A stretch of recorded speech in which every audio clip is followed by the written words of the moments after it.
Dhammapada verses 7 and 8. Mahakala Thera Vittu.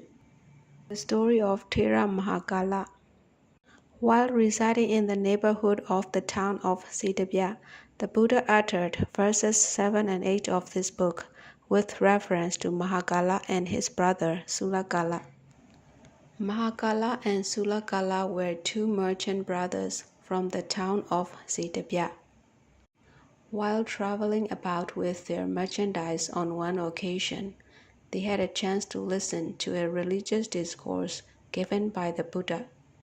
After hearing the discourse, Mahakala asked the Buddha for admission to the order of the bhikkhus. Sulakala also joined the order, but with the intention of coming out of the order and to bring out his brother along with him. Mahakala was serious in his ascetic practice at the cemetery, Sasanika Dutinga, and diligently meditated on decay and impermanence. He finally gained insight and attained arhatship. Later, the Buddha and his disciples, including the brothers, happened to be staying in the forest of Simsapa near Siddhabya.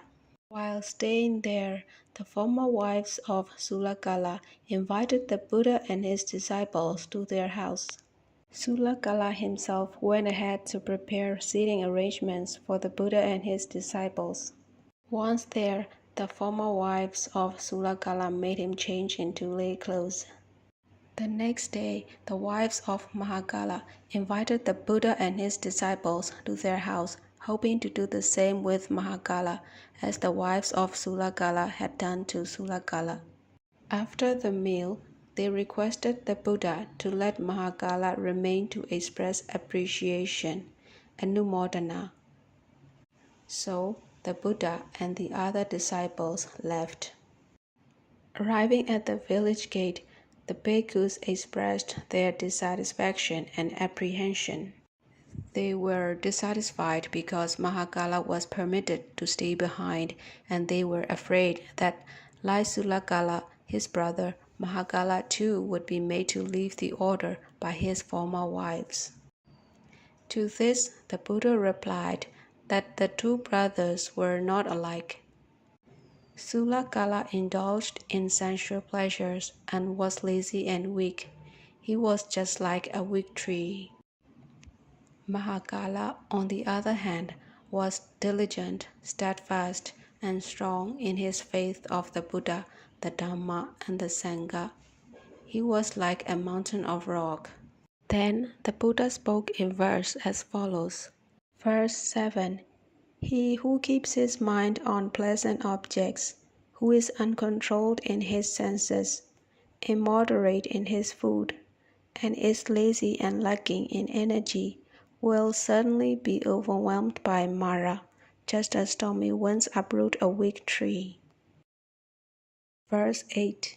He who keeps his mind on the impurities of the body, who is well controlled in his senses, and is full of faith and energy, will certainly be not overwhelmed by Mara, just as stormy winds cannot shake a mountain of rock.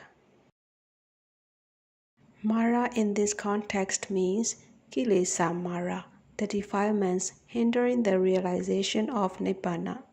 Meanwhile, the former wives of Mahakala surrounded him and tried to remove his yellow robes. The Thera, sensing their attitude, stood up and rising up into the air by his supernormal powers, passed through the roof of the house into the sky.